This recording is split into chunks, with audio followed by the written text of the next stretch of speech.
Hello दोस्तों, बैलिज्म academy YouTube channel में आपका फिर से बहुत बहुत स्वागत है। दोस्तों, आज के इस वीडियो में हम मोस्ट इम्पॉर्टेंट क्वेश्चंस को सॉल्व करने वाले हैं जो कि आपकी यूपी टेट साथ ही साथ आपके सुपर टेट एग्जाम के लिए मोस्ट इम्पॉर्टेंट है। दोस्तों, इस वीडियो में मैंने सारे क्वेश्चन सेलेक्टेड लिए हैं जो कि आपके सिलेबस पर बेस्ड होंगे, साथ ही साथ आपके प्रीवियस ईयर क्वेश्चन पर बेस्ड होंगे। तो वीडियो को ध्यान से देखिएगा और वीडियो के लास्ट मुझे जरूर बताइएगा कि आज के इस वीडियो में आपके कितने क्वेश्चन सही हुए। तो बिना देरी करते हुए चलिए शुरू करते हैं सबसे पहले क्वेश्चन से। सबसे पहला क्वेश्चन है, भूरा कोयला के नाम से किसे जाना जाता है? ऑप्शन आपके सामने है पीट कोयला, ऑप्शन बी लिग्नाइट कोयला, ऑप्शन सी बिटुमिनस कोयला या फिर ऑप्शन डी एंथ्रासाइट कोयला। इसका सही आंसर हो जाएगा ऑप्शन बी लिग्नाइट कोयला। दोस्तों, याद रखिएगा कि लिग्नाइट कोयला को ही भूरा कोयला कहा जाता है। अगर आपसे पूछते हैं कि सबसे उच्चतम कोटि का कोयला कौन सा होता है तो याद रखिएगा एंथ्रासाइट कोयला होता है। अगर आपसे पूछते हैं कि सबसे निम्न कोटि का कोयला कौन सा होता है तो याद रखिएगा पीट कोयला होता है। अगला क्वेश्चन, मरासमस किसकी कमी के कारण हो जाता है? ऑप्शन आपके सामने calorie, option B chlorine, option C phosphorus या फिर ऑप्शन डी प्रोटीन।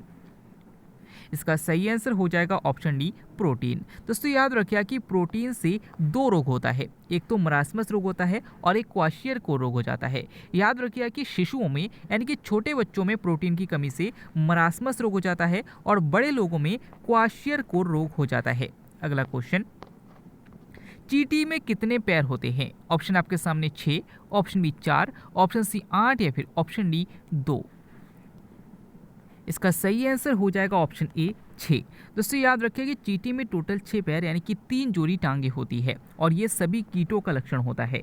लेकिन याद रखिए कि जो मकड़ी है ये कीट नहीं है क्योंकि इसमें 4 जोड़ी टांगे पाई जाती है। इसीलिए इस क्वेश्चन, मोहिनीअट्टम नृत्य का संबंध किस राज्य से है? ऑप्शन आपके सामने Karnataka, option B Kerala, option C Manipur या फिर ऑप्शन डी उड़ीसा।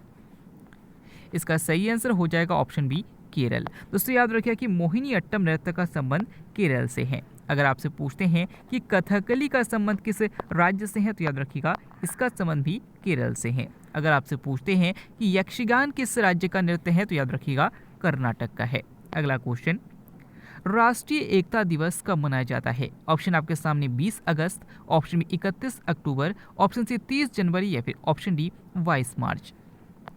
इसका सही आंसर हो जाएगा ऑप्शन बी 31 अक्टूबर। दोस्तों, याद रखिए कि 31 अक्टूबर को ही राष्ट्रीय एकता दिवस मनाया जाता है। अगर आपसे पूछते हैं कि विश्व जनसंख्या दिवस कब मनाते हैं तो याद रखिएगा 11 जुलाई को मनाते हैं। अगर आपसे पूछते हैं कि विश्व जल दिवस कब मनाया जाता है तो याद रखिएगा 22 मार्च को मनाते हैं। अगला क्वेश्चन, घरेलू ईंधन के रूप में प्रयुक्त एलपीजी में मुख्यतः कौन सी गैस होती है? ऑप्शन आपके सामने methane, option B propane, option C ethylene या फिर ऑप्शन डी ब्यूटेन।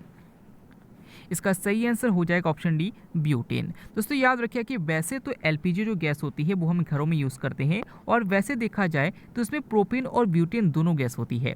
लेकिन अगर आपसे पूछा जाता है कि मुख्यतः कौन सी गैस होती है तो याद रखिएगा ब्यूटेन होती है। यानी कि जो एलपीजी होती है उसमें प्रोपेन होता है और ब्यूटेन होता है। प्रोपेन का परसेंट लगभग 40% होता है और ब्यूटेन का परसेंट लगभग 60% होता है। यानी कि मुख्यतः ब्यूटेन गैस होती है। अगला क्वेश्चन, राज्यपाल को शपथ ग्रहण कौन करवाता है? ऑप्शन आपके सामने राष्ट्रपति, ऑप्शन बी प्रधानमंत्री, ऑप्शन सी उच्च न्यायालय के मुख्य न्यायाधीश या फिर ऑप्शन डी सर्वोच्च न्यायालय के मुख्य न्यायाधीश।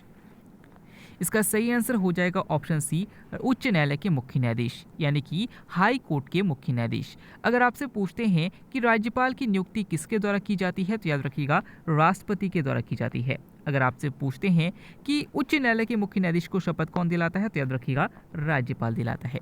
अगला क्वेश्चन, नींबू में मुख्यतः कौन सा अम्ल होता है? ऑप्शन आपके सामने एसिटिक अम्ल, ऑप्शन बी एस्कॉर्बिक अम्ल, ऑप्शन सी साइट्रिक अम्ल या फिर ऑप्शन डी नाइट्रिक अम्ल। इसका सही आंसर हो जाएगा ऑप्शन सी साइट्रिक अम्ल। दोस्तों, याद रखिए कि जितने भी खट्टे फल होते हैं उनमें मुख्यतः देखा जाए तो साइट्रिक अम्ल पाया जाता है। अगला क्वेश्चन, रतन जोत का दूसरा नाम क्या है? ऑप्शन आपके सामने जय जोत, ऑप्शन बी जयट्रोफा, ऑप्शन सी विजय जोत या फिर ऑप्शन डी जय विजय जोत। इसका सही आंसर हो जाएगा ऑप्शन बी जेट्रोफा। दोस्तों, याद रखिए कि जेट्रोफा एक बायोडीजल फसल है और इसी को रतन जोत भी कहा जाता है। अगला क्वेश्चन, निम्नलिखित में से कौन सा तत्व जर्मन सिल्वर में उपस्थित नहीं होता है? ऑप्शन आपके सामने तांबा, option B aluminium, option C जस्ता या फिर ऑप्शन डी निकल। इसका सही आंसर हो जाएगा ऑप्शन बी एल्यूमिनियम। दोस्तों याद रखिए कि जो जर्मन सिल्वर होता है इसमें तांबा, जस्ता और निकल का मिश्रण होता है, इसमें एल्यूमिनियम नहीं होता है। अगला क्वेश्चन, नदी में जल प्रदूषण के निर्धारण के लिए घुली हुई मात्रा में किसकी माप की जाती है? ऑप्शन आपके सामने calorie, option B nitrogen, option C ozone या फिर ऑप्शन डी ऑक्सीजन। इसका सही आंसर हो जाएगा ऑप्शन डी ऑक्सीजन। दोस्तों जो तालाब होते हैं कभी कभी उनके ऊपर कुछ ऐसे पौधे उग जाते हैं जो नीचे की ऑक्सीजन को खींच लेते हैं, जिस कारण से उस तालाब के नीचे का जो पानी होता है उसमें ऑक्सीजन की कमी हो जाती है और नीचे के अंदर जो जलीय जीव रहते हैं उनको ऑक्सीजन ना मिल पाने के कारण वो मरने लगते हैं और इसी को एल्गी ब्लूम कहा जाता है। और याद रखिए कि इसमें जो ऑक्सीजन की कमी हो जाती है इसको BOD यानी कि बायोलॉजिकल ऑक्सीजन डिमांड कहा जाता है, यानी कि इस टाइम ऑक्सीजन की डिमांड बढ़ जाती है। यहाँ पर आपसे पूछा गया था कि नदी में जल प्रदूषण के निर्धारण के लिए उसमें किसकी माप की जाती है, तो याद रखिएगा ऑक्सीजन की माप की जाती है कि उसमें कितनी ऑक्सीजन की मात्रा है। अगला क्वेश्चन, डॉप्सन इकाई का प्रयोग किया जाता है। आपको बताना है कि डॉप्सन इकाई का प्रयोग किसकी मोटाई मापने में किया जाता है। ऑप्शन आपके सामने है पृथ्वी की मोटाई मापने में, ऑप्शन बी हीरे की मोटाई मापने में, ऑप्शन सी ओजोन परत की मोटाई मापने में या फिर ऑप्शन डी शोर के मापन में। इसका सही आंसर हो जाएगा ऑप्शन सी ओजोन परत की मोटाई मापने में। दोस्तों याद रखें कि ओजोन परत की मोटाई को डॉप्सन इकाई में मापा जाता है। अगर आपसे पूछते हैं कि ओजोन परत वायुमंडल के किस परत में है तो याद रखिएगा समताप मंडल में है। अगला क्वेश्चन, अरावली पर्वत की सबसे ऊंची चोटी कौन सी है? ऑप्शन आपके सामने Nilgiri, option B Guru Shikhar, option C Nanda Devi या फिर ऑप्शन डी कंचनजंगा। इसका सही आंसर हो जाएगा ऑप्शन बी गुरु शिखर। दोस्तों याद रखें कि विश्व का सबसे प्राचीन पर्वत अरावली पर्वत है और इसकी सबसे ऊंची चोटी गुरु शिखर है। अगर आपसे पूछते हैं कि नीलगिरी की सबसे ऊंची चोटी कौन सी है तो याद रखिएगा दोदा बेट्टा है। अगला क्वेश्चन, मांसपेशियों का अध्ययन क्या कहलाता है? ऑप्शन आपके सामने cytology, option B histology, option C myology या फिर ऑप्शन डी अर्निथोलॉजी। इसका सही आंसर हो जाएगा ऑप्शन सी मायोलॉजी। दोस्तों याद रखिए कि मांसपेशियों का अध्ययन मायोलॉजी कहलाता है, कोशिकाओं का अध्ययन साइटोलॉजी कहलाता है और जो ऊतकों का अध्ययन है हिस्टोलॉजी के अंतर्गत आता है। अगर आपसे पूछते हैं कि पक्षियों का अध्ययन क्या कहलाता है तो याद रखिएगा अर्निथोलॉजी कहलाता है। अगला क्वेश्चन, मानव शरीर में कुल कितनी मांसपेशियां होती है? ऑप्शन आपके सामने 206, ऑप्शन बी 306, ऑप्शन सी 639 या फिर ऑप्शन डी 805। इसका सही आंसर हो जाएगा ऑप्शन सी 639। दोस्तों याद रखिए कि मानव शरीर में टोटल 206 हड्डी होती है, लेकिन अगर आपसे पूछते हैं कि मांसपेशियों की संख्या कितनी होती है तो याद रखिएगा 639 होती है। नेक्स्ट क्वेश्चन है, पौधों में जल के ऊपर की ओर गति क्या कहलाती है? ऑप्शन आपके सामने है बाष्पोत्सर्जन, ऑप्शन बी बाष्पन, ऑप्शन सी रसारोहण या फिर ऑप्शन डी प्रकाश संश्लेषण। इसका सही आंसर हो जाएगा ऑप्शन सी रसारोहण। दोस्तों जो पौधे होते हैं वो इस टाइप से पौधे जो खड़े रहते हैं, आपसे क्वेश्चन में ये पूछा गया कि भूमि के अंदर का जो वाटर है ये पौधों के ऊपर की ओर कैसे पहुंचता है। जब ये मिट्टी से जाता है तो ऊपर की ओर किस गति के कारण या किस कारण से पहुंचता है तो याद रखिएगा रसारोहण के कारण पहुंचता है। अगला क्वेश्चन, दलहनों का राजा किसे कहा जाता है? ऑप्शन आपके सामने मूंग, ऑप्शन बी अरहर, ऑप्शन सी चना या फिर ऑप्शन डी मटर। इसका सही आंसर हो जाएगा ऑप्शन सी चना। दोस्तों याद रखिए कि दलहनों का राजा चना को कहा जाता है।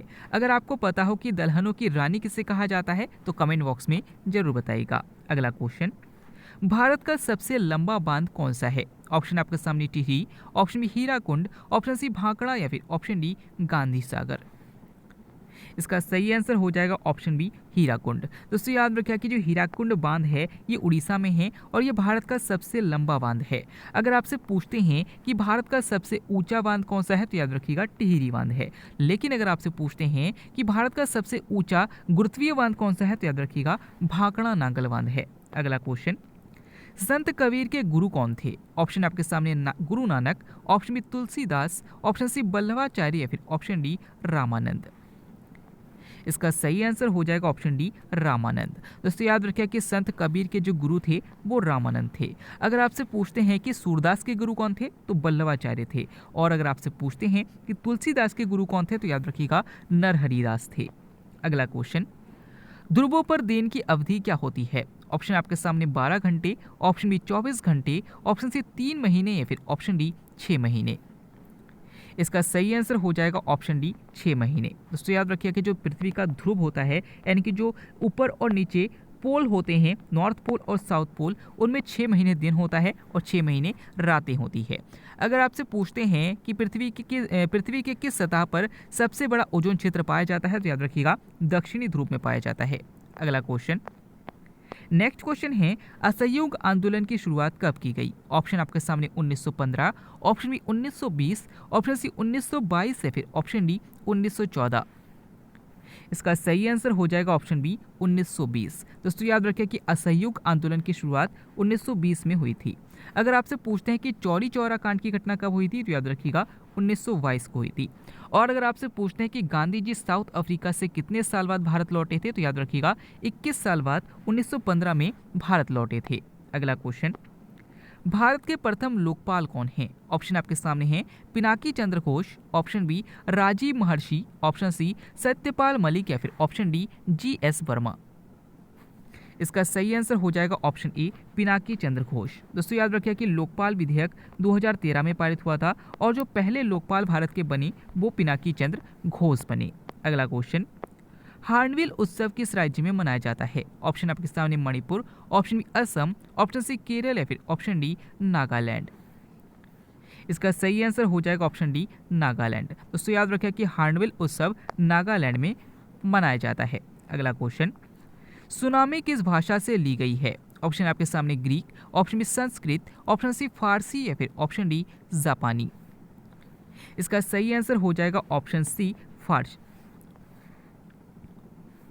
इसका सही आंसर हो जाएगा ऑप्शन डी जापानी। दोस्तों याद रखिए कि जो सुनामी शब्द है ये जापानी भाषा का शब्द है। अगर आपसे पूछते हैं कि मौसम किस भाषा का शब्द है, तो याद रखिएगा अरबी भाषा का शब्द है। अगला क्वेश्चन, संसार में तब सबसे तेजी से बढ़ने वाला पौधा कौन सा है? ऑप्शन आपके सामने शीशम, ऑप्शन बी बरगद, ऑप्शन सी पीपल या फिर ऑप्शन डी बांस। इसका सही आंसर हो जाएगा ऑप्शन डी बांस। दोस्तों याद रखिए कि अगर आपसे पूछते हैं कि संसार में सबसे लंबा पौधा कौन सा होता है, तो याद रखिएगा यूकेलिप्टिस होता है। लेकिन अगर आपसे पूछते हैं कि सबसे तेजी से बढ़ने वाला पौधा कौन सा है, तो याद रखिएगा बांस है। अगला क्वेश्चन, हेडमास्टर ग्रंथि किसे कहा जाता है? ऑप्शन आपके सामने पीयूष ग्रंथि, ऑप्शन बी अधिवृक्क ग्रंथि, ऑप्शन सी यकृत ग्रंथि या फिर ऑप्शन डी हाइपोथैलेमस ग्रंथि। इसका सही आंसर हो जाएगा ऑप्शन डी हाइपोथैलेमस ग्रंथि। दोस्तों याद रखिए कि पीयूष ग्रंथि को मास्टर ग्रंथि कहते हैं और हाइपोथैलेमस ग्रंथि को हेड मास्टर ग्रंथि कहते हैं। अगर आपसे पूछते हैं कि संकटकालीन ग्रंथि किसे कहते हैं, तो याद रखिएगा अधिवृक्क ग्रंथि को कहा जाता है और इससे निकलने वाला जो हार्मोन होता है जिसे हम एड्रेनलिन हार्मोन कहते हैं, इसी को संकटकालीन हार्मोन भी कहा जाता है। अगर आपसे पूछते हैं कि मानव शरीर की सबसे बड़ी ग्रंथि कौन सी है, तो याद रखिएगा यकृत ग्रंथि है और इसका वजन लगभग 1500 ग्राम होता है।